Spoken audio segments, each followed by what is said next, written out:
चलो, नमस्कार दोस्तों, स्वागत है आपका महाकाल कोचिंग क्लासेस में। आज हम बहुत ही अच्छे टॉपिक लेके आए दोबारा से तुम्हारे पास। आज का हमारा टॉपिक क्लास 12th की फिजिक्स का अपने द्विध्रुव के कारण अक्षीय स्थिति निकालेंगे। और एक और टॉपिक जिसमें हम द्विध्रुव के कारण उसकी निरक्षीय स्थिति में विद्युत क्षेत्र की तीव्रता निकालना सीखेंगे। देखो, यही सबसे ऐसा टॉपिक है जो बहुत सारे बच्चों को इसमें समस्या आती है। इसको अपन मक्खन की तरह से निपटाएंगे और तुम्हें बहुत शानदार तरीके से समझ में आएगा। ठीक है, बढ़िया से मैंने जितने पुराने टॉपिक कराए उनको देखो, ध्यान से समझो, सारे टॉपिक को नोट करो, याद रखो। अगर तुम मुझे फॉलो करोगे, अगर मेरी सारी वीडियो को तुम देखोगे और सारे मेरे साथ चलोगे, तो भाई साहब फिजिक्स में तुम्हें टॉप करने से कोई नहीं रोक पाएगा। ठीक है, देखो अपन को फिजिक्स में बहुत अच्छा करना है, बहुत अच्छा फोड़ना है, तो इतना ओवर दिमाग नहीं लगाना। जितना मैं करवा रहा हूँ ना, जितनी डेरिवेशन में करवा रहा हूँ ना, एक भी डेरिवेशन बाहर नहीं आएगा तेरा। ठीक है, डेरिवेशन को समझो, जो भी टफ है उसे अपन सिंपल बनाएंगे, कोई समस्या नहीं आने देंगे तुम्हें। ठीक है, चलो अपना क्वेश्चन क्या है कि विद्युत द्विध्रुव के कारण अक्षीय स्थिति में विद्युत क्षेत्र की तीव्रता। देखो, विद्युत क्षेत्र की तीव्रता अपन को निकालनी है। ठीक है, विद्युत क्षेत्र की तीव्रता को समझेंगे क्या होता है, सब कुछ ये सारी चीजें अपन जानेंगे। तो देखो मेरी बात समझो, सबसे पहले अपन आएंगे इसके चित्र पर। तो देखो, मान लिया अपन ने एक अपने पास ए और बी क्या मान लेंगे अपन, विद्युत द्विध्रुव है। मान लिया कि अपन ने ए और बी क्या मान लिया अपन ने, एक विद्युत द्विध्रुव है।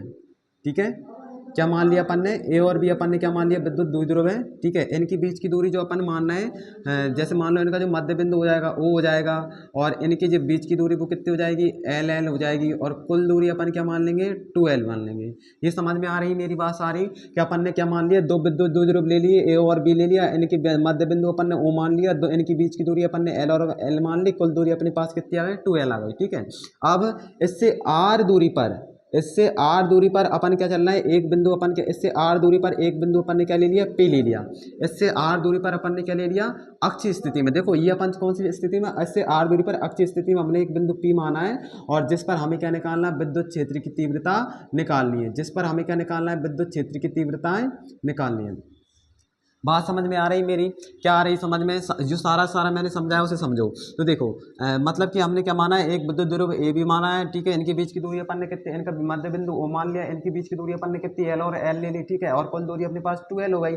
इससे आर दूरी पर अपन ने एक बिंदु पी मान लिया, जिस पर अपन विद्युत क्षेत्र की तीव्रता निकालनी है। ठीक है, अब मेरी बात समझो, सबसे इंपॉर्टेंट चीज तुम्हें, एक चीज जो तुम्हें याद होनी चाहिए, जो अपन ने किया है वो सारा अपन इसमें लिख लेंगे। जो अपन ने इसमें किया है, जो अपन ने चित्र में लिखा है, वो सारा अपन इसमें लिख लेंगे। माना ए भी एक विद्युत द्विध्रुव है, माना ए भी एक विद्युत द्विध्रुव है। ठीक है, जिसका मध्य बिंदु अपन क्या मान लेंगे, जिसका मध्य बिंदु अपने पास क्या आ जाएगा,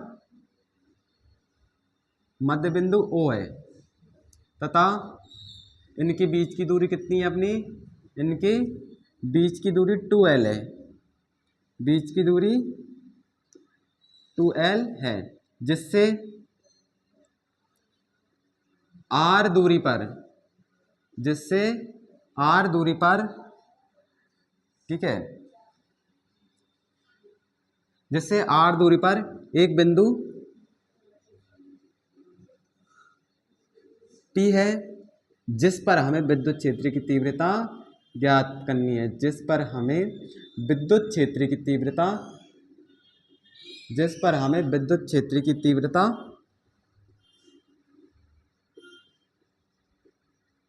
ज्ञात करनी है। मेरे साथ नोट करते चलो। ठीक है, देखो बात समझो मेरी, मतलब मैंने जो अपन ने जो चित्र में किया है वो सारा अपन ने इसमें लिख दिया। क्या लिखा है भैया, हमने मान लिया ये भी एक विद्युत द्विध्रुव है। ठीक है, इसका मध्य बिंदु O है, यानी कि बीच की दूरी 2l है, और इससे r दूरी पर एक बिंदु P है, जिस पर हमें विद्युत क्षेत्र की तीव्रता निकालनी है। ठीक है, तो देखो फिजिक्स को क्वेश्चन आंसर तुम अपनी सीरीज से याद करो, और ये सारा मैं पढ़ा रहा हूँ उसे समझो। ठीक है, ये सारा नोट कर लिया तुमने। अब देखो इसके आगे अपन समझेंगे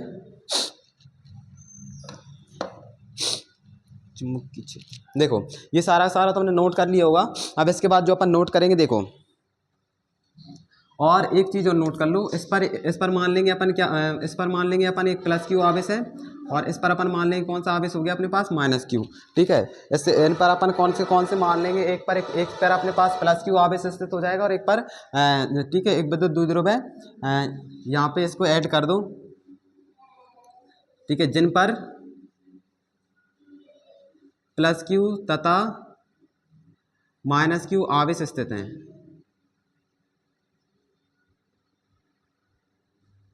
देखो इस चीज़ को नोट कर लो, ठीक है। देखो विद्युत द्विध्रुव हुआ तो इस पे आवेश तो होंगे, ठीक है। मान लिया ये भी एक विद्युत द्विध्रुव है, एन पे प्लस और माइनस क्यू आवेश स्थित हो गए, एन की बीच की दूरी एल एल और 2l कुल दूरी हुई, आर दो पर अपन विद्युत क्षेत्र की तीव्रता निकालनी है। ये सारा सारा तुमने नोट कर लिया। अब देखो अब इसका अपन पूरा पूरा व्यंजक करेंगे, इस चीज़ को समझे, सारा सारा नोट कर लो, ठीक है। रोक कर लेना। और देखो देखो अगर तुझे वीडियो की क्वालिटी चाहिए ना, अगर तुझे वीडियो सही तरीके से दिखना, पहले तो अपनी क्वालिटी बढ़ा लेना, ठीक है। और फिर इसके बाद क्या करना है तुझे, मोबाइल को टेढ़ा करके देखना, ठीक है। ऐसे मत देखना, बहुत सही तरीके से दिखाएगा, सही शानदार तरीके से आएगा। अब देखो इस चीज़ को समझो। अब अपन कर रहे हैं प्लस क्यू, ठीक है। प्लस क्यू के कारण बिंदु पी पर उत्पन्न विद्युत क्षेत्र की तीव्रता,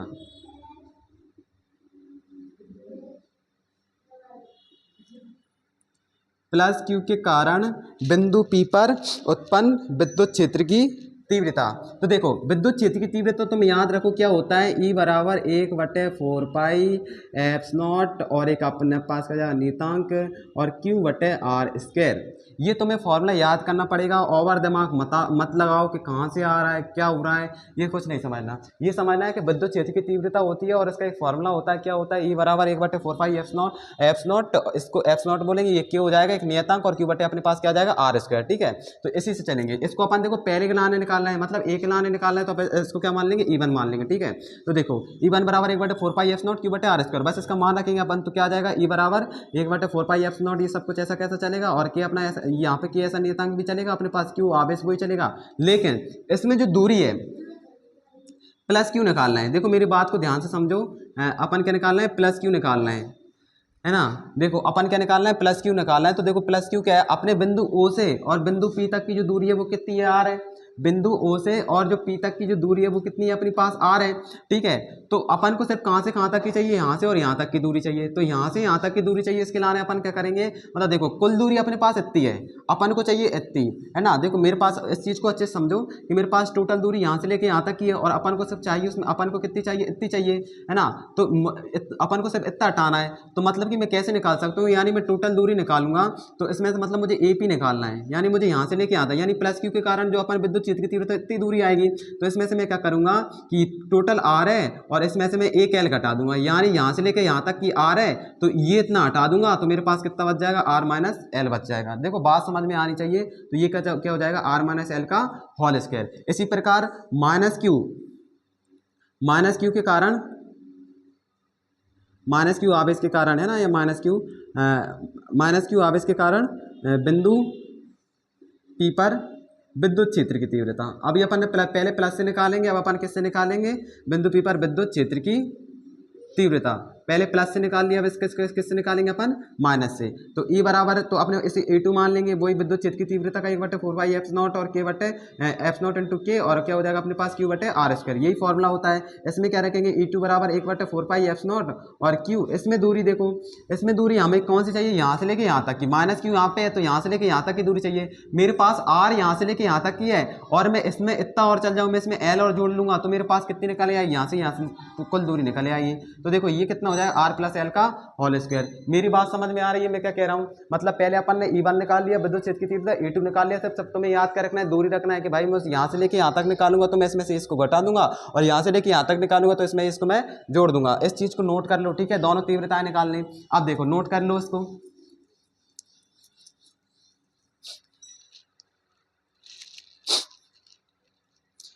अब अपन इसकी करेंगे परिणामी तीव्रता।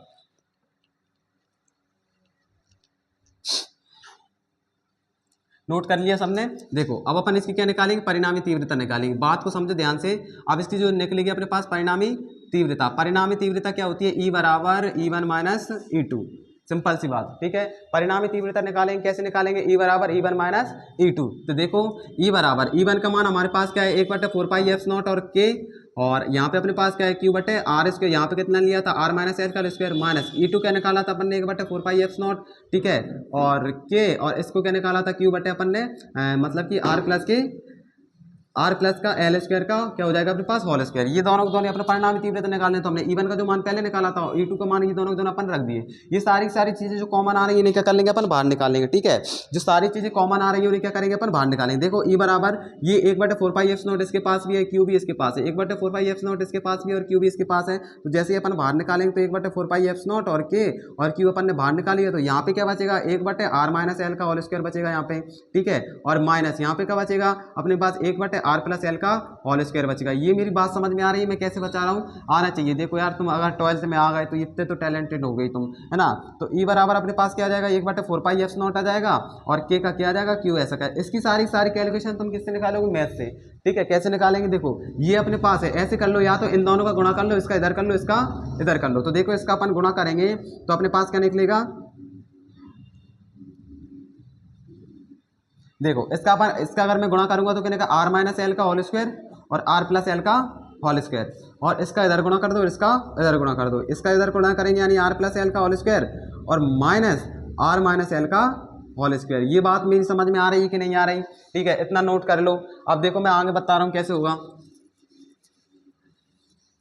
देखो इतना समझ में आना चाहिए कि मैं कैसे क्या कर रहा हूँ। ठीक है, ये कर लिया अपन ने, ये सारा r माइनस इसका इधर कर लिया और मैंने इसका इधर कर लिया, इन दोनों चीज़ों को मैंने क्या कर लिया, गुणा कर लिया। अब तुम्हें एक फॉर्मूला याद होना चाहिए। ठीक है, जैसे देखो अब अपन देखो मतलब कि अपन ने क्या किया था, r - l और r+l का होल स्क्वायर चल रहा था, ये सब कुछ कर लिया। तो तुम्हें एक फॉर्मूला याद होना चाहिए, कौन सा फॉर्मूला, a+b का होल स्क्वायर का फॉर्मूला। देखो a+b का होल स्क्वायर, a - b का होल स्क्वायर, तो क्या होता है, a का स्क्वायर प्लस b का स्क्वायर और प्लस 2ab। तो a का स्क्वायर प्लस b का स्क्वायर प्लस 2ab, a का स्क्वायर, इसमें a और b क्या, r और l है, तो a का स्क्वायर यानी r का स्क्वायर, l का स्क्वायर b का स्क्वायर यानी l का स्क्वायर, 2ab यानी 2rl। ये मेरी बात समझ में आ रही है। तो a - b का होल स्क्वायर में अपन इसको लगाएंगे तो r का स्क्वायर प्लस l का स्क्वायर और माइनस क्या हो जाएगा, 2rl। देखो मेरी बात समझो, ये समझ में आना चाहिए, कैलकुलेशन तुम्हें समझ में आ रही होगी। ठीक है, अब देखो मतलब मैं इस सारे की जगह मैं इन चीज़ों को लिखूंगा। ठीक है, देखो मैं कैसे लिखूंगा, यहाँ पे आ जाओ ऊपर। तो ई बराबर देखो 1/4π और के, ये सारा अपना ऐसा कैसे चलेगा, क्यू भी अपने बाहर ऐसा कैसे चल रहा है। तो देखो यहाँ पे भी एक फॉर्मूला यूज़ कर लो। कौन सा फॉर्मूला यूज़ करोगे, a+b और a-b और a-b क्या होता है, a का स्क्वायर माइनस b का स्क्वायर। ये भी याद रखो। तो a का स्क्वायर माइनस b का स्क्वायर यानी r का स्क्वायर माइनस किसका हो जाएगा, l का स्क्वायर।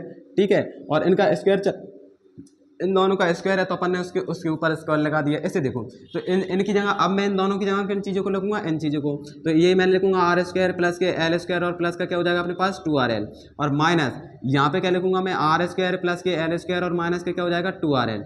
ये हो गया, और इसके नीचे क्या आ रहा है अपने पास, यानी a का स्क्वायर माइनस b का स्क्वायर का होल स्क्वायर। ठीक है, ये सारा सब ने कर लिया। तो देखो ई बराबर, ये समझ में आना चाहिए, देखो ये दिमाग से बाहर मत निकालो। तो ये हो जाएगा ई बराबर 1/4π और के, और ये अपने पास क्यों चलेगा, यहाँ R square minus L square सब कुछ ऐसा कैसे चलेगा नीचे तक, और इसमें अपन कैलकुलेशन करेंगे। देखो ये क्या हो जाएगा, आर स्क्वायर प्लस के एल स्क्वायर माइनस के और ये प्लस के 2rl। अब इसको अपन देखो माइनस से गण करूंगा तो माइनस के आर स्क्वायर प्लस माइनस क्या हो जाएगा, माइनस के एल स्क्वायर, माइनस और माइनस क्या होता है 2rl। बात समझो मेरी। ठीक है, ये देखो मैंने कैसे कर दिया, जैसे इसका माइनस से गुणा करूंगा तो सारी माइनस की संख्या किसकी हो जाएंगी, प्लस की हो जाएंगे, और प्लस की संख्या किसकी हो जाएंगी, माइनस की हो जाएंगी। तो ई बराबर अपने पास क्या चलेगा, 1/4π और के, और ये क्यू वैसा का वैसा। देखो ये R square minus L square मेरा वैसा का वैसा चल रहा है, इसका होल स्क्वायर। ठीक है, इन्हें मैं सॉल्व करूंगा, प्लस माइनस के एक दूसरे से क्या हो जाएंगे, कट जाएंगे। 2rl मेरे पास कितना हो जाएगा, 4rl। ये समझ में आ रहा है कि नहीं आ रहा, 2rl और 2rl क्या हो जाएगा अपने पास, 4rl। ठीक है, ये 2rl यहाँ पे बच रहा है, एक 2rl यहाँ पे बच रहा है, तो अपन ने 4rl कर दिया, और ये सारा अपना वैसा वैसा चल रहा है। तो यहाँ पे देखो ये बराबर 1/4π और क्यू, f0 और के वैसा वैसा चलेगा अपने पास, क्यू ऐसा चलेगा। तो मैं एक चीज़ याद रखूँ, मैं इसको कैसे, देखो एक चीज़ तुम्हें याद रखना है, क्या रखना है कि P बराबर Q इंटू 2L होता है। P बराबर क्या होता है, Q इंटू 2L। P बराबर तुम्हारा क्या होगा, Q इंटू 2L, ऐसे याद रखो। तो देखो मैं ऐसे कैसे लिख सकता हूँ, यानी मैं 2R इंटू 2L लिखूंगा तो क्या आएगा मेरे पास, 4rl ही हुआ। मैंने क्या लिख दिया, 2R इंटू 2L, इसकी जगह मैं 4rl की जगह मैंने 2R इंटू 2L लिख दिया, और नीचे मेरे पास क्या चल रहा है, आर स्क्वायर माइनस का एल स्क्वायर का होल स्क्वायर, वैसा का वैसा चल रहा है। इस चीज़ को समझो। देखो ई बराबर अपने पास क्या हो जाएगा, 1/4π f0 और यहाँ पे के और क्यू का Q, R square minus L square का होल स्क्वायर, ऐसा कैसा चल रहा है अपने पास। देखो इसको क्या करूँगा, देखो क्यू का मैं इसमें गणना कर दूंगा, यानी Q into 2L into 2R। अब देखो इस बात को समझो, जो क्यू बाहर था मैंने उसका क्या कर दिया, अंदर गुणा कर दिया। ठीक है, ये सारा तुम्हें समझ में आना चाहिए। अब देखो, और देखो मेरे साथ नोट करते चलना, अगर नोट नहीं करा तो वीडियो को पहले नोट कर लेना। ठीक है, अब देखो अपन इसको घर पे एक दो बार करके देखोगे ना तभी आएगा, चाहे तुम कहीं से पढ़ लो, किसी से पढ़ लो, कैसा भी पढ़ लो, अगर तुम एक दो बार घर पे नहीं करोगे भाई ये दिमाग में घुसने वाला नहीं है। ठीक है, अब देखो ई बराबर 1/4π(f0) और ये अपने पास मैं Q इंटू 2L की जगह अब मैं डायरेक्ट यहाँ पे क्या लिख दूंगा, P लिख दूंगा। P इंटू अपने पास मेरे क्या चल रहा है, 2R चल रहा है, और नीचे मेरे पास क्या चल रहा है, R² प्लस का L² का होल स्क्वायर, ये सारा सारा चल रहा है। अब देखो ये सारा सारा मिटा दो। अब तुम्हें यहाँ पे एक चीज और याद रखना है, चूंकि R² जो अपने पास होता है, मतलब कि R² इज ग्रेटर देन अपन लिखेंगे L² से, तो L² जो हो जाएगा अपने पास नगण्य हो जाएगा। इस चीज को याद रखो, सिंपल सी तुम्हें हर डेरिवेशन में इस चीज को याद रखना है कि दो चीजों में से एक चीज अपन को छोटी माननी पड़ेगी, एक चीज को अपन बड़ी माननी पड़ेगी, और छोटी को अपन को हटाना पड़ेगा। हर डेरिवेशन में यही करना पड़ेगा। ठीक है, तो R² और L², तो L² अपने पास नगण्य हो जाएगा। तो अब देखो E बराबर 1/4π(f0) और अपने पास क्या बचेगा, P इंटू 2R बचेगा, और यहाँ पे मेरे पास क्या बचेगा, R² है। ठीक है, तो R मतलब कि L² तो हट ही जाएगा, तो R² का क्या बचेगा मेरे पास यहाँ पे, मतलब कि R² का क्या बचेगा, इसका होल स्क्वायर बचेगा। ठीक है, तो ई बराबर अपने पास ये कितना हो जाएगा, 1/4π(f0) P इंटू क्या हो जाएगा अपने पास 2R, R की ये कितनी पावर हो जाएगी 4, एक R से एक R में यहाँ पे काट दूंगा, तो ई बराबर 1/4π(f0) और ये अपने पास क्या कितना हो जाएगा, 2P बचेगा, है ना, 2 और P बचेगा, और नीचे मेरे पास कितना बचेगा, R3 बचेगा, क्योंकि एक R से मैंने एक R काट दिया, 2π यहाँ पे बचा, ये सारा सारा। तो ई बराबर अपने पास क्या बचेगा, ई बराबर अपने पास बचेगा 1/4π(f0) और ये अपने पास कितना हो जाएगा K, और 2P बटे क्या हो जाएगा R3। यही अपने पास अवशिष्ट इसका व्यंजक है। बात समझो मेरे भाई, मैंने क्या किया है, कैसे किया है, दिमाग से बाहर नहीं जाना चाहिए। इतना बड़ा, जितना बड़ा डेरिवेशन है उतना ही सिंपल डेरिवेशन है। पूरी कहानी में तुझे शब्दों में बता रहा हूँ, पूरी कहानी को मेरी बात से सुन। अब तुझे देखो, पहले तो तुझे दिमाग में तुझे यही बैठाना पड़ेगा कि भाई मुझे ये बैठा ले अपने दिमाग में कि मुझे इसे सीखना है। ठीक है, सबसे पहले तो तुझे तो खुद के दिमाग से लड़ना पड़ेगा, क्योंकि तो बहुत से तुम अगर यही सोच के बैठ जाओ कि मुझे समझ में नहीं आ रहा, मुझे समझ में नहीं आ रहा, तो तुझे किसी से भी समझ में नहीं आ रहा है ना, तो किसी समझ में आने भी वाला नहीं है। तुझे तो सिंपल से ये बात देखना है कि मुझे इससे सीखना ही है। ठीक है, इसलिए इसे 2 बार देखना, 3 बार देखना वीडियो को। ठीक है, 2 बार 3 बार वीडियो को मत देखना, पहले एक बार कर लेना, मेरा नोट कर लेना, जैसे जैसे मैं करता जा रहा हूँ वैसे वैसे नोट करना, फिर खुद से 1-2 बार घर पे बैठ के कर लेगा, बड़ी आसानी से समझ में आ जाएगा, मुझे पता है। ठीक है, अब देखो करना कुछ नहीं है, ये अपने पास मतलब अक्षीय स्थिति में इसका चित्र हो जाएगा। एक दो दूरी पे A और B मान लेंगे, जहाँ पे प्लस और Q माइनस आप ऐसे हो जाएंगे, इनके बीच की दूरी 2L मान लेंगे, इससे R दूरी पर एक मध्य बिंदु से R दूरी पर एक बिंदु P हो, जहाँ पे अपन विद्युत क्षेत्र की तीव्रता निकालनी है। ठीक है, तो सबसे पहले अपन जो सब कुछ मैंने कहा है वो सारा सारा अपन लिख लेंगे, फिर इसके बाद मतलब प्लस Q आप इसके कारण विद्युत क्षेत्र की तीव्रता निकालेंगे 1/4π(f0) और किया जाएगा, और अपने पास Q बटे क्या निकलेगा अपने पास R²। यहाँ से लेके मुझे यहाँ से यहाँ तक की दूरी चाहिए, तो मैं क्या कर दूंगा, इसको हटा दूंगा, यहाँ से लेके यहाँ तक मैं इस L को घटा दूंगा, तो R में से L को घटा दूंगा, तो मेरी बात क्या निकल आई, यहाँ से लेके यहाँ तक की दूरी निकल आएगी। ठीक है, वो मैंने घटा के निकाल लिया। दूसरे में क्या करना है, मुझे यहाँ से लेके यहाँ तक की दूरी चाहिए, तो ये R है, तो इसमें L जोड़ दूंगा, मुझे वहाँ की दूरी निकल आई। परिणामी तीव्रता E1 - E2 करके निकालेंगे, सारा सारा कॉमन ले लेंगे, और पूरी पूरी तुम्हें कैलकुलेशन करनी, लास्ट में तुम्हारा अवशिष्ट व्यंजक इस तरीके से आ जाएगा। देखो आना चाहिए, और मैं तुझे बता रहा हूँ 100% पेपर में आएगा, बिल्कुल भी दिमाग खोल के बैठ जाए, क्योंकि जितने डेरिवेशन करवाऊंगा ना वो पेपर में ही आने ही आने, यही समझ ले कि सारे जो डेरिवेशन कर रहे हैं ना अपन पेपर के लिए कर रहे हैं। ठीक है, और इसको करो और बहुत शानदार तरीके से करो और निपटाओ, और आना ही चाहिए यार, तरीके से ही आना चाहिए। ठीक है, और सारी ये वीडियो अपन यहीं पे खत्म करते हैं। अब अगले टॉपिक पे अपन मिलेंगे इसकी निरक्षीय स्थिति में। ठीक है, निरक्षीय स्थिति में अक्षीय स्थिति पढ़ के आना भाई, मेरी बात सुन, अक्षीय स्थिति पढ़ के आना, निरक्षीय स्थिति से 2 सेकंड में समझ में आ जाएगी, क्योंकि सारी जो कैलकुलेशन यहाँ पे कर ली, सारी कैलकुलेशन उसमें तो समझ में नहीं, समस्या नहीं आई। ठीक है, 4 टॉपिक हैं ये अपने पास, 4 टॉपिक, एक टॉपिक अच्छे से समझ ले, 3 टॉपिक बड़ी आसानी से हो जाएंगे। ठीक है, और मिलते हैं अगली वीडियो में। Thank you.